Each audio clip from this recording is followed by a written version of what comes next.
Welcome into a new BuffStampede Radio. Adam Munsterteiger, the publisher of BuffStampede.com on the 24/7 Sports Network. Here today with Forever Buff Evan Battey, and we're coming to you from GQ Barbecue, their Westminster location. Evan, it's great to see you. You resigned the title as the unofficial mayor of Boulder about a year ago. How has life treated you since then? Life treated me well. I went on to play a year in Bulgaria and saw multiple countries, and traveled the world and played basketball every day for a living. And I'm excited to be back in Boulder for the summer and look to see more countries again. Yeah, we got to hear about that experience playing in Bulgaria. I can't imagine. Was it similar to Colorado at all? I've heard it's kind of like a touristy type of country, right? Yeah, it had its similarities and had its differences, of course. But where I was at, it was an hour outside of the capital. A town similar to Boulder. Next to the mountains. You can go ski. That town of Borovitz is kind of like you just hang out town in the winter. Really popular in the winter, so it was kind of like that. And then, obviously, us being an hour away from the capital, we live in a small town, Samokov. It's kind of like a village almost, but the people were there were great. I have nothing bad to say about any of the people there. It's great people, great culture, but I had a good time. Do many people over there speak English? How was the language barrier in terms of getting acclimated in that sense? I would say like most of my team spoke English. They spoke or they can understand English, and they can kind of like use context clues to figure it out. But the people in my town didn't really speak English. They kind of did sometimes, but you can like do simple gestures or like simple words, like they know, like obviously like common words, they know that. So it was kind of relatable. I can obviously communicate with them as well. So.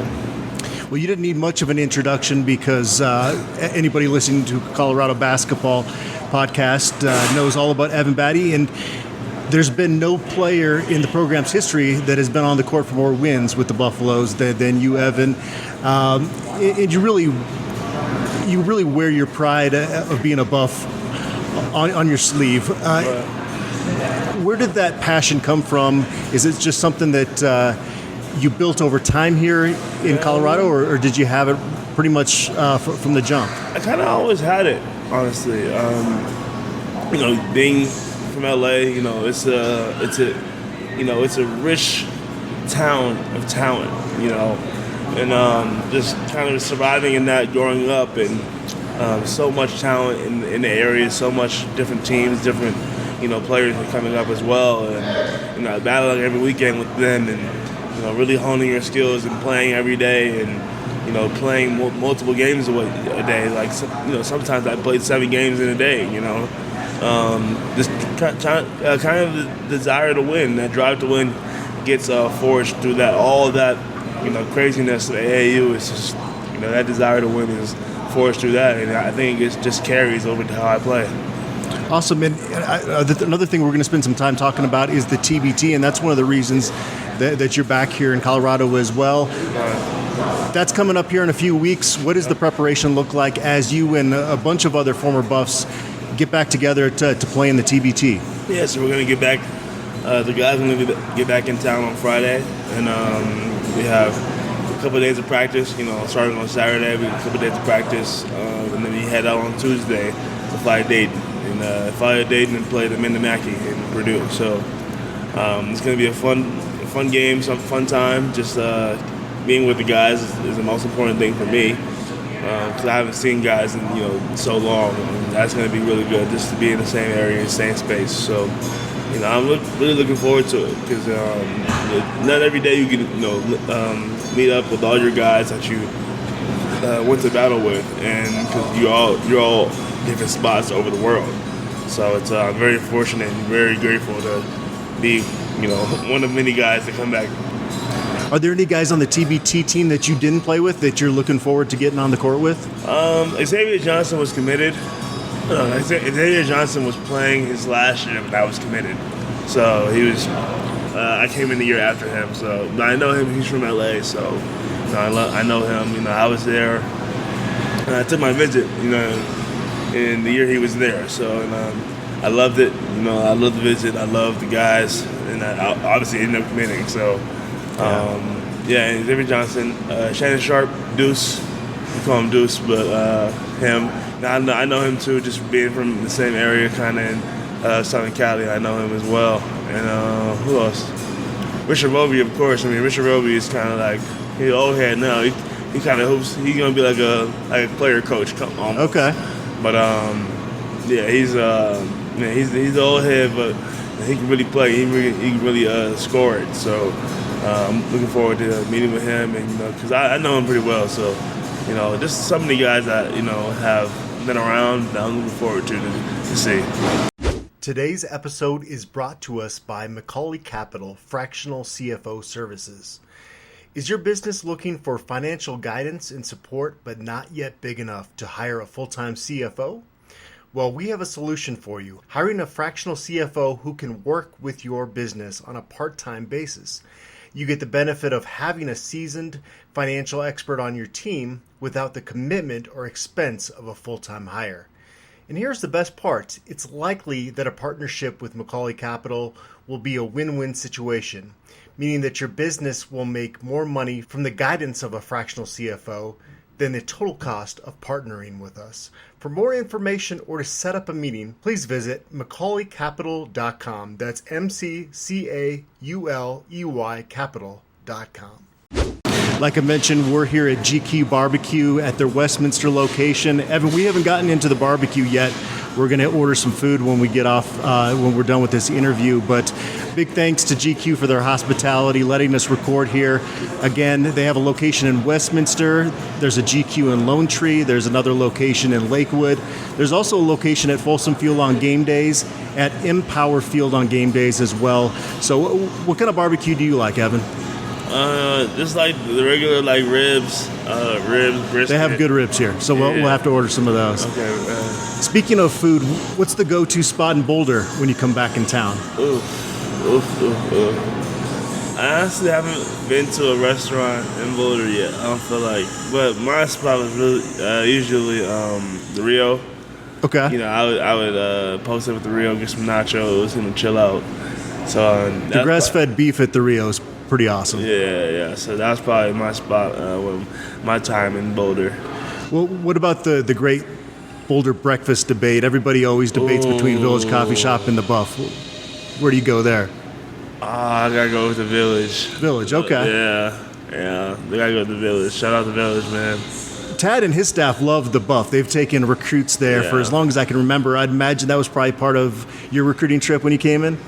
The Buff was part of my recruiting trip. I feel like it's the most hospitable, or hospitality.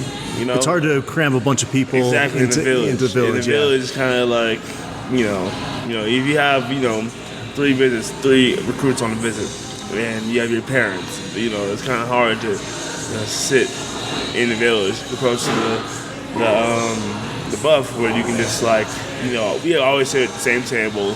It's always the same. I've been the host for many recruits during my tenure at CU, and I've taken countless recruits to the Buff for breakfast, and it's just a staple at this point.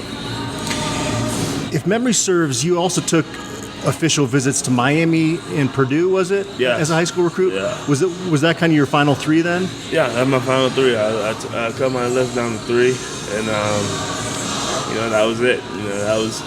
It was time to take these visits and really see just how a college campus feels, and how the pace is. How just be on the campus and see, just really feel my comfortableness, in each location, and thankfully it was Boulder.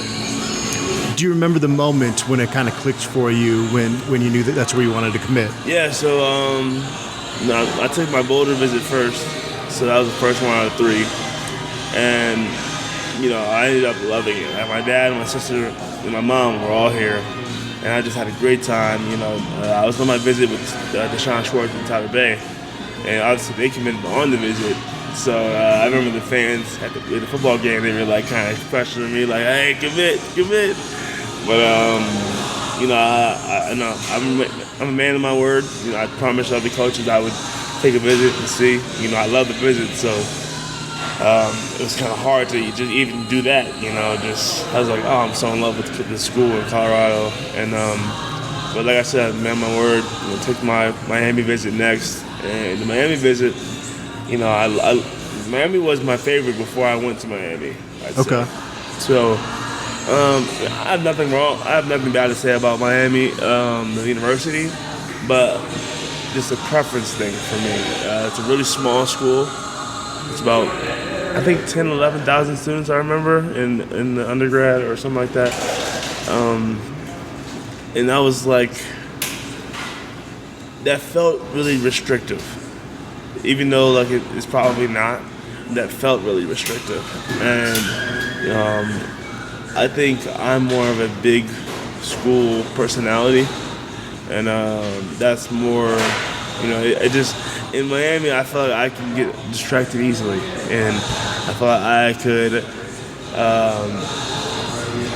maybe safety there is the problem. It doesn't matter, it's just stuff like that. I started weighing out the benefits and I saw the facilities. I wasn't in love with the facilities.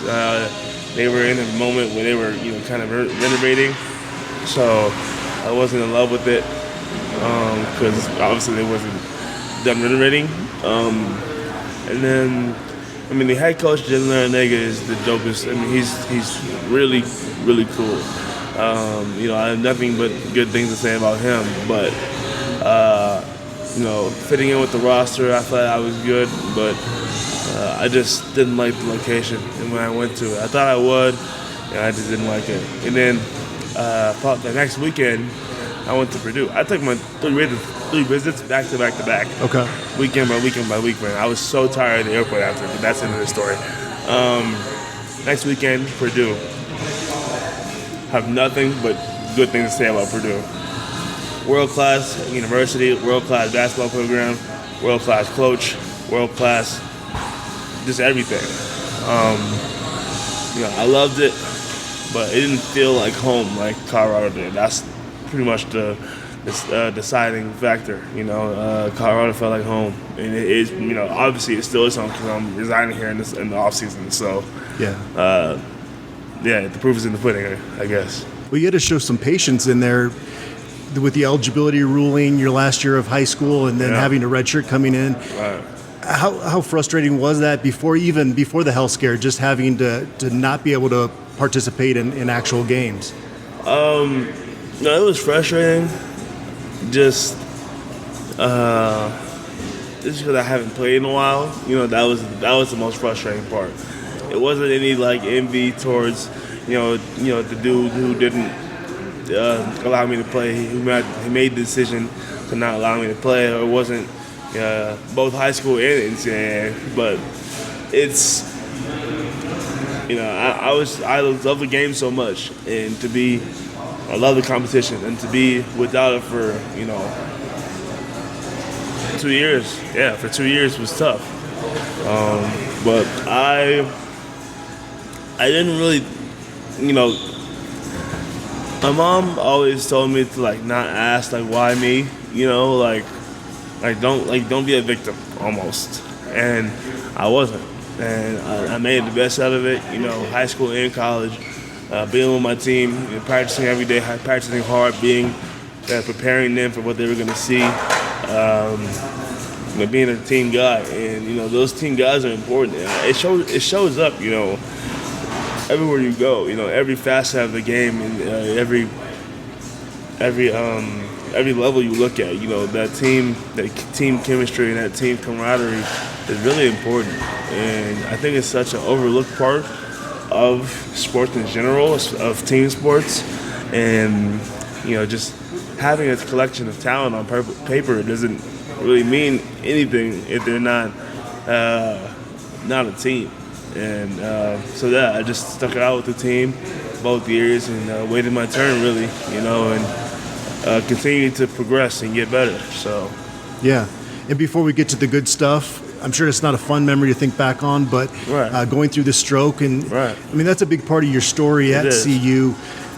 When you think back on that in the recovery process, what continues to kind of stick out in your memory about that experience? Well, I think the part I remember the most is the speech aspect of repairing and recovering the speech, because I'm still recovering the speech. It was kind of a thing that never goes away. Like, you always have to work on it, and always have to practice enunciating and saying each word fully and speaking loudly. And it's kind of it really tests your self-talk. Like your self-discipline. Just trying to communicate directly and at a volume that people can understand you, and that's what I really struggled with when I first in the first couple months after, because I had to learn how to talk syllable by syllable again, and that's one of the things that's like, you're almost prone to ask why me, and feel sorry for yourself. And my mom still didn't allow me to, and told me to do things like I would normally, and don't sit around the house, go out with your friends, do things like you would normally, and practice speaking and practice, being a normal student athlete, 19 years old, and that was what I did, man. Or 18 years old, 19, 19. But at that age, I just listened to my mom, and did what she told me to do. And I went back to school like 2 weeks after the stroke, I think. It was during winter break, so I remember my team was at USC. They had a game at USC. That maybe January, anywhere from January 3rd to 7th, and I think. Okay.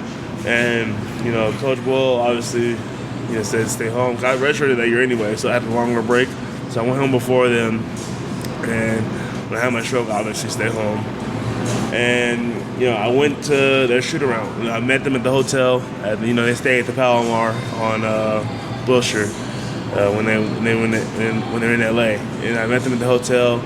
And funny thing is, I couldn't ride on the bus because I was redshirt. I was an academic redshirt, so I wasn't permitted to travel with the team. So I couldn't ride on the bus from the hotel to USC. So me and Coach took a taxi.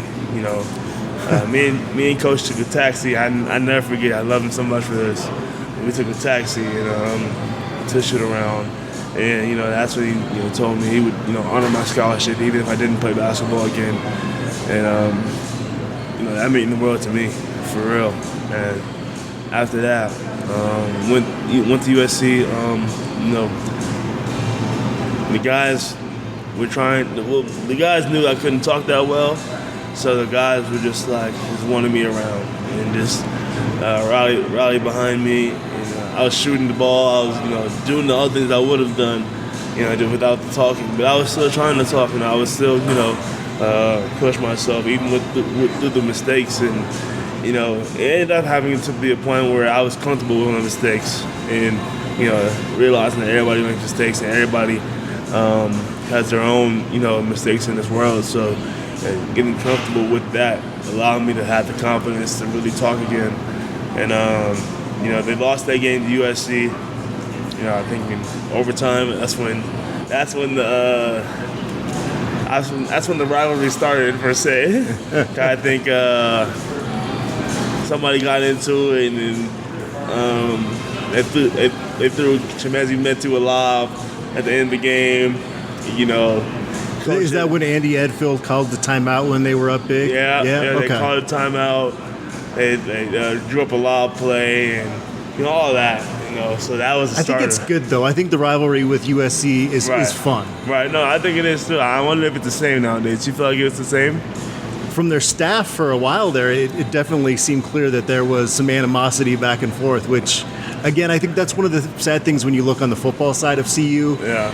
since they've joined the Pac-12, they just haven't found that rival to have those feelings about, because that's part of sports. And so I enjoy. I don't think it's ever crossed the line between Tad and Andy. I think no. It's always two great competitors competing. That's all it is. If you boil it down, even the following year when I was playing, we won at USC again. We won at USC for the first time, and for however long. But we finally got over that hump, and we won that game. And I think Tad had some words, and Eddie Ainsworth had some words, and me and Nate Thomason was holding them back, and Jason Hart was in there, and those are the fun times. I think he was lifting Rick George in the air too. On that. That was that picture as well. And those are the fun times, and actually I didn't lose to USC until my last year. I was 6-0 until that game when Chavez Goodwin ate us up. But that's always a great competitor. I think it's the hometown thing. He's from my hometown. 10 minutes, 15 minutes from the crib. I got to show out every time. So that's a real thing with players that come out of LA, right? Is that when USC or UCLA doesn't recruit you, it's kind of it's on. Yeah, it's on. Same thing with KJ my year. KJ was having a great game against UCLA at UCLA. We didn't play USC away, but we played UCLA away, and we lost. But it's fun memories for sure. Pretty remarkable that you got back on the basketball court competing as quickly as you did. Right. Was there ever a thought that you were going to play that next season? Honestly, I wasn't really concerned about it when I had my stroke. I was concerned about being a normal kid, and then basketball came second. And, going back to school, continuing where we left off before, but going back to school after the USC-UCLA trip, I took sign language. I had 3 classes. I had like a reduced schedule, reduced class load. And I had, what's that called? I had like not helpers, but like disability services. I had that. It really helped me just get my feet, back on and get back under my feet. And the thing that helped me the most though, I had a normal second half of the semester. I had a normal year at freshman year. And I think freshman, from a college standpoint, I really think freshman year is the most fun. I think it is. But you can argue, whatever years. But I think freshman year is the most fun. I had a hell of a time my freshman year. Just on the basketball court and not. I went to my schedule from when I had my stroke to probably late March, early May. I was, going to class, doing speech therapy, doing physical therapy. I'm not practicing with the team, but I'm doing, my own practice and my own, things to make me better. And and being around the team and every day, it never was a thought in my mind that I was gonna play again. I was like, I'm gonna play next year, and it was kind of like, although Coach Boyle offered me the assurance of the scholarship, it wasn't really a thought in my mind. It was like, okay, well, I'm playing next year, and that's that. And that year, that spring semester of that freshman year, it was just so good, just being around. I get emotional every time I talk about it, but I'll never forget the days with me, McKinley, Deshaun, and Tyler in the dorms. I'll never forget those. And even last, like Lazar Nikolic, and he was in that class as well. But us on the same, we shared a bathroom. It was me and Deshaun on one side, and Tyler and McKinley on the other side. And those guys were my rock. And it was really good just to be with them and be connected with them. And they made it to where I can have a normal year. And the whole team really, when it came to basketball stuff, I was still on the end of the bench. Albeit I was the emotional leader, even at a rookie, a freshman, had a stroke, can't even talk. They would all in the locker room at halftime. They would always, allow me to, get my message across, but, make my mistakes and stumble where I would. It would allow me the time, and, they would take what I had to say into perspective, and they really, George King, Troy Miller, and Josh Repine, Don Collier, those guys really saw I had a high basketball IQ from an early age, and they allowed me the time to really talk to the team and give my message across. So I can't thank those guys enough just for that alone, and making me feel a part of the group. So on the court, what does it feel like to be on the same team as McKinley? Right? What is it like to have him as your point guard? Yeah, so going back to my freshman year still, I obviously McKinley had a stellar freshman year, and I always from now on, like from the first game on, really I was like, oh wow, this kid is special, and from that on, I was just trying to figure out how I can play with him and how I can be of an asset to him. And the next year, I started working out again in April, after spring break of 2018, and it was time to go to work, and it was really battle by fire, getting better by fire, and getting better by competing. Me and McKinley, T-Bay, Deshaun, all like that core, but all the other, Naaman, Shane, Dell, Lucas, Seward, Dallas Walden, all those guys, competing every day, and McKinley leading us, of course, and during that year, during the off season, McKinley was unstoppable in pickup. He was just too good. When we play pickup, he's just too good, and it was really like when you're on your team, when you're on his team, you really try to take pride in him keeping that image, and just him not losing.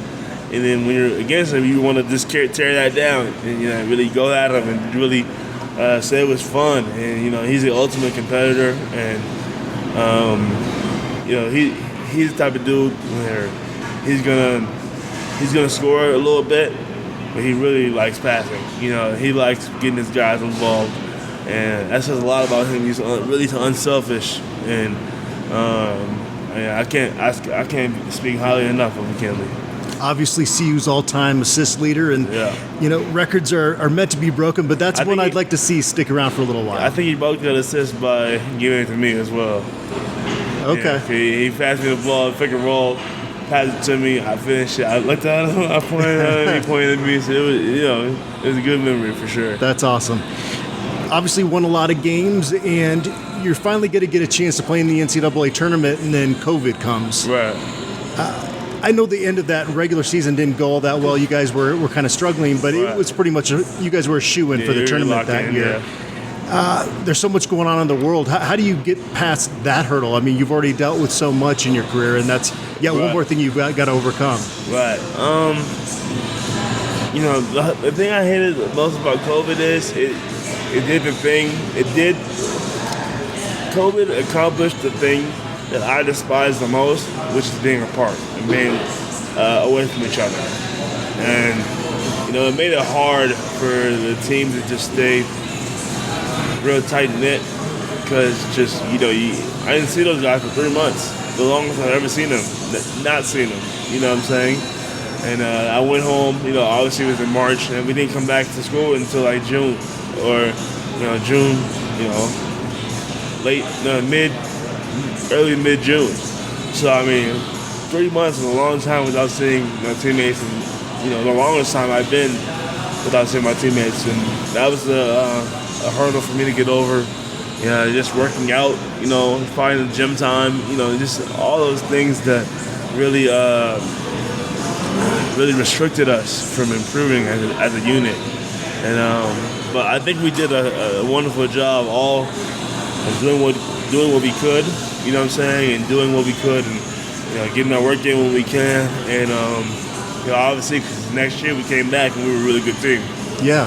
And so you and McKinley and Deshaun did get to play in the NCAA tournament, but Tyler Bay didn't get that opportunity because of COVID canceling the tournament. Is that one of those regrets as a group of guys that you just kind of feel bad that he didn't, get that experience? I feel like collectively it's a thing like, damn, we could have really made some noise because the four of us were really a mother effort to deal with, and we were, I think we were ranked, as high as 15 that year or 16, something like that, and we obviously had our loss to Kansas, and but we were competing at a high level.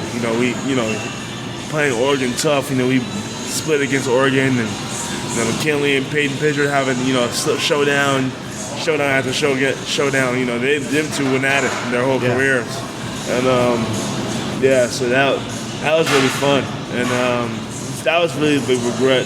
Really, just like knowing that we could have made some noise for sure. And it's your junior year, McKinley's senior year. Jabari gets hot. Deshaun Schwartz got hot in that game as well. You guys beat Georgetown in the NCAA tournament. What does it feel like to win a game in March Madness? It's a feeling like no other, to be honest. And it wasn't even a normal year in March Madness. It was still a COVID year, so it was limited crowd and stuff like that. But it was the feeling you got just advancing, just being there in the first place. The feeling you got just practicing on the main floor. Practicing on the floor you're going to play on, and being in Indy and realizing you're part of the best is a wonderful feeling. And my only hope is for those guys now is to get to that feeling, and not only get to that feeling, but obviously progress in that feeling and really take that feeling up to another notch, and get to Sweet 16s and Elite Eights and Final Fours, because these schools are proving it. They can do it. Miami did it last year. They came out of the womb to do it. And San Diego State. They've been good for the past couple of years, but just those teams that have built the core year by year and then presented that full blossom picture is those teams get to that special place.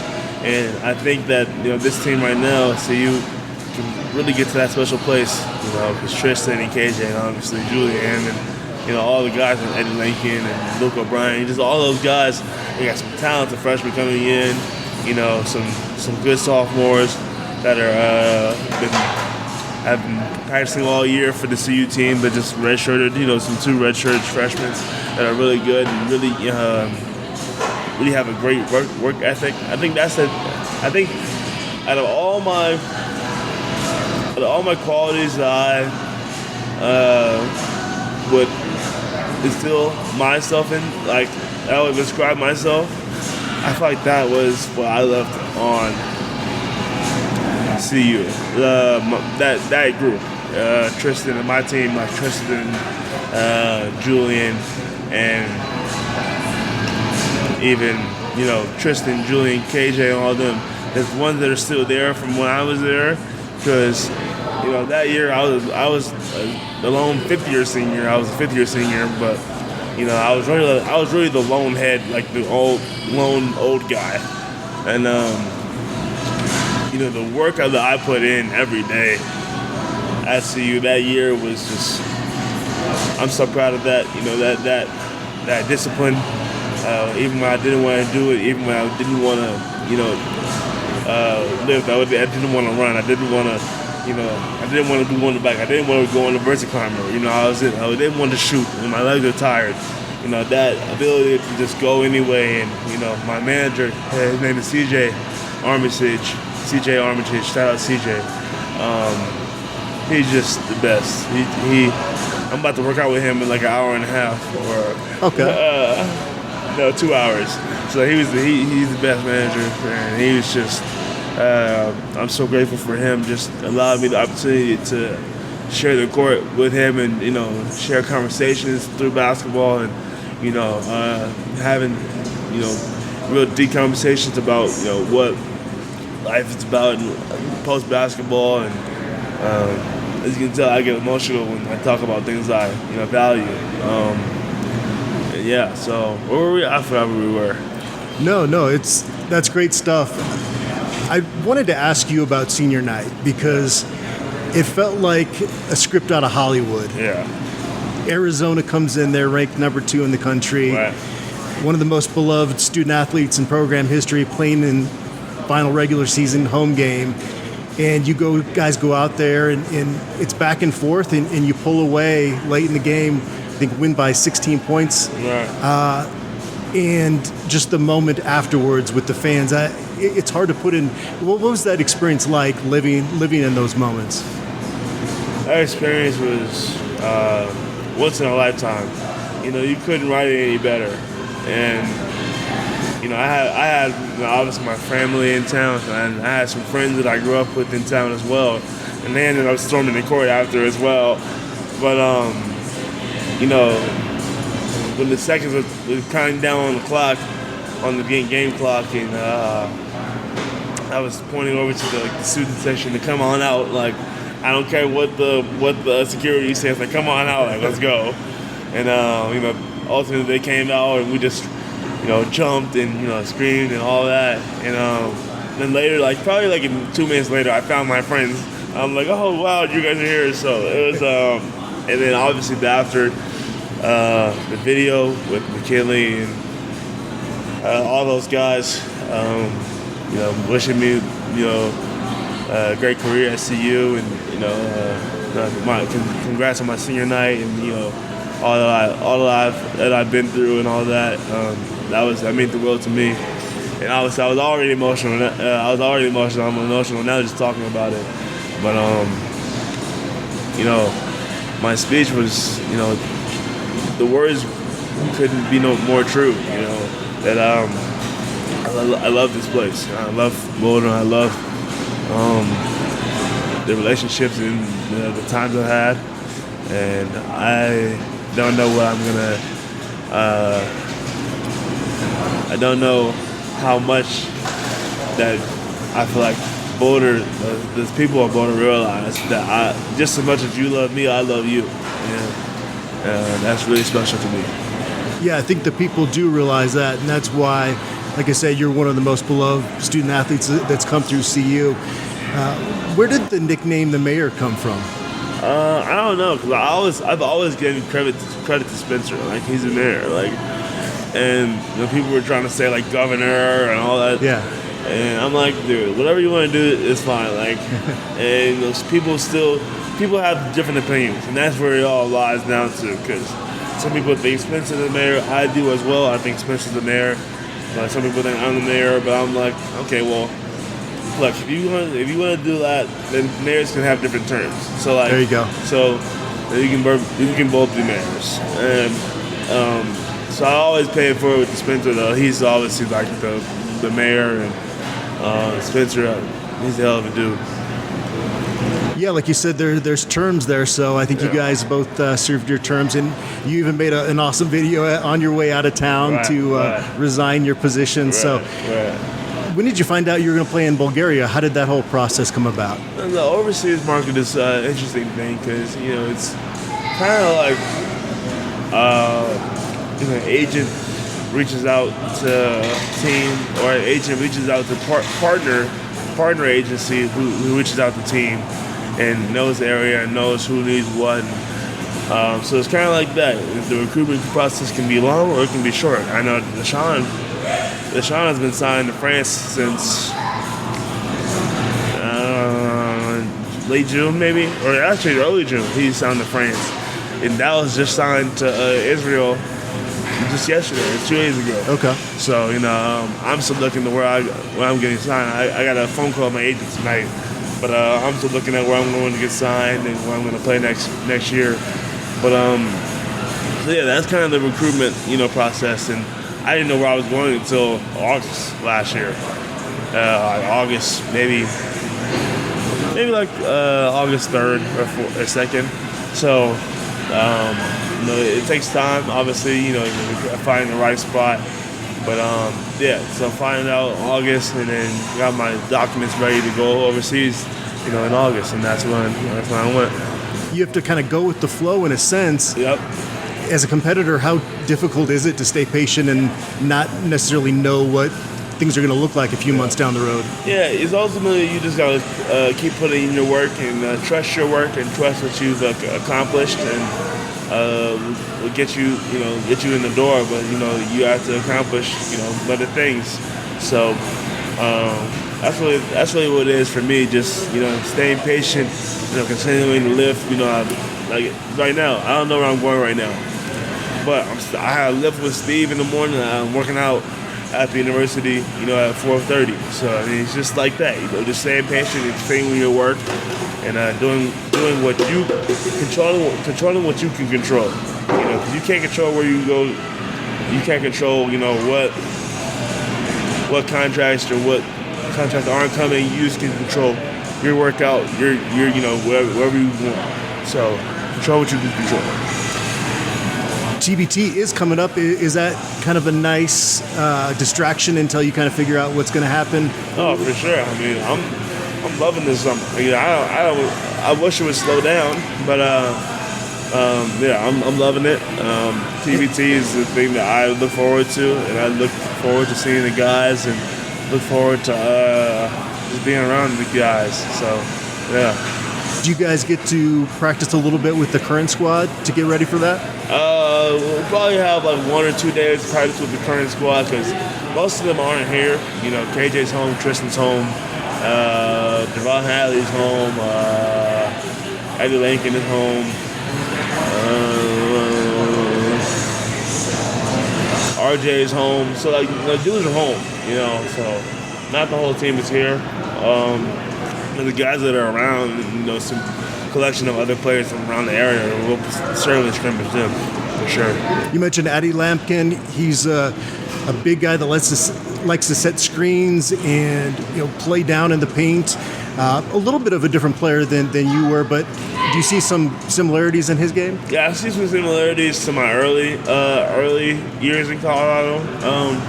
He's obviously taller than me, but similarities in the way we set screens, roll hard, not above the rim, below the rim type players, and he's really good.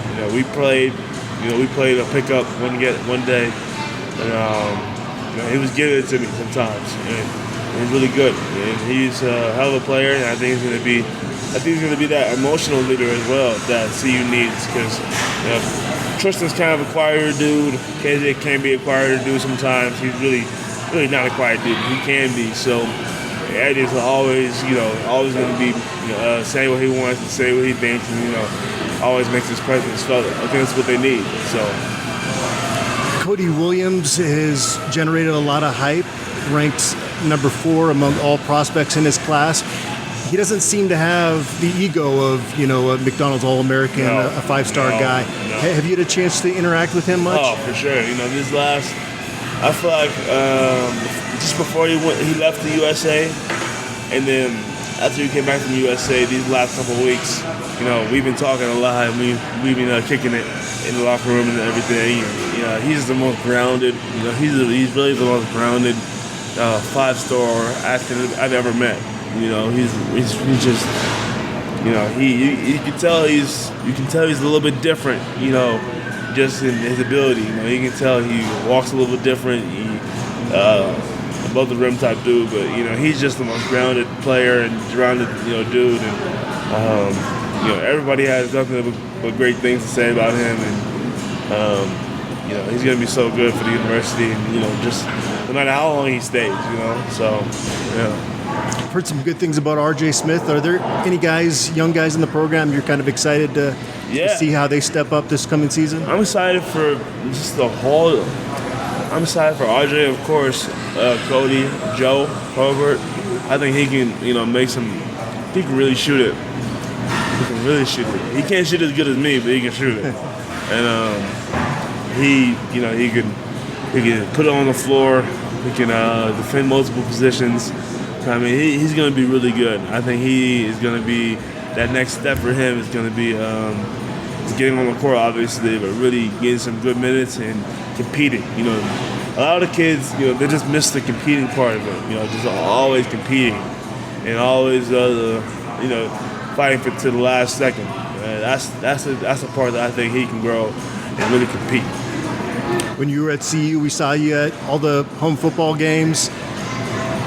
Do you have your tickets for this fall? What's it like what are your expectations for your first year of the Coach Prime era in Boulder? I mean, I'm optimistic naturally. I'm naturally optimistic, so I want to say at least bowl game eligible. At least. Well, it depends. It depends on how long it takes for them to build the culture around. That's the most important part. You can have, like I said earlier, like I alluded to earlier, you can have the collection of talent on paper that looks good. 5-star here, 5-star there, but if those guys aren't playing for each other and playing as a unit and playing connected and really just playing for one another, it's not going to happen. And it happens by this camaraderie and this sense of one another happens just by spending time with each other, And the fact that they're all new, I think that's the part that troubles me. Is there's new guys in Boulder, they come from different places, they have their routines, and they're not spending enough time together. That's really where it boils down to. Time spent together, and talent. It's good things happen. That's the thing. That's the thing that I took away from my years with the COVID year. The years of my years in Colorado. My 5 years, we spent a lot of time together. All my teams did, except for my freshman year. I mean, we were still kind of in little groups. There was a team, but it was kind of little groups of freshmen here. But next year we all started to hang out together and hang out as a group, hang out as a team. That's when we took off and we made the NIT. And then the next year was the year COVID hit. Obviously, tournament year, and then NIT again with the freshman my young team. So yeah, it just it makes sense. Spending time together. Develop a love for one another, and that translates to the court.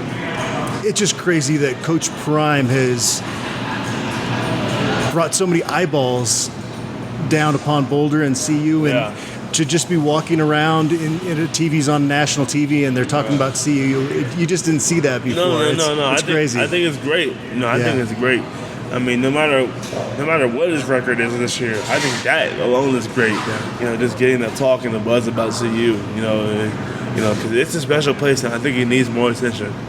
Yeah. Before we end this interview, Evan, I'm just curious, TBT, what are your goals going into that? Is it just to kind of have that camaraderie with the guys, or is there something in your game that you try to work on as you compete in this tournament? Yeah, I mean, I'm just working on being a good player, just playing, shooting when I'm open, passing when I'm not, setting good screens, doing all the things necessary to win. Even that requires me off the bench sometimes, or even all the time. I'll be 8th man, I'll be 6th man, 7th man, because I like I said, I have no ego. I'm just want to win and play with my guys. And the thing is that we're all individual competitors, so we're gonna have a collective competitiveness about us, and we're gonna have a collective sense of pride, and that's gonna be the thing that is gonna make it hard to beat us. So yeah, it's gonna feel nice to wear those colors again, right? Yeah, for sure. On the basketball court. For sure. Awesome, Evan. Well, it was great to catch up with you, and we got to do this every once in a while because I know CU fans are going to continuously want to know what's been going on in your life as you continue to play professional basketball. You've got a lot of people here in Colorado rooting you on. Right. Okay. Thank you. Awesome, and thanks to everybody out there for tuning in.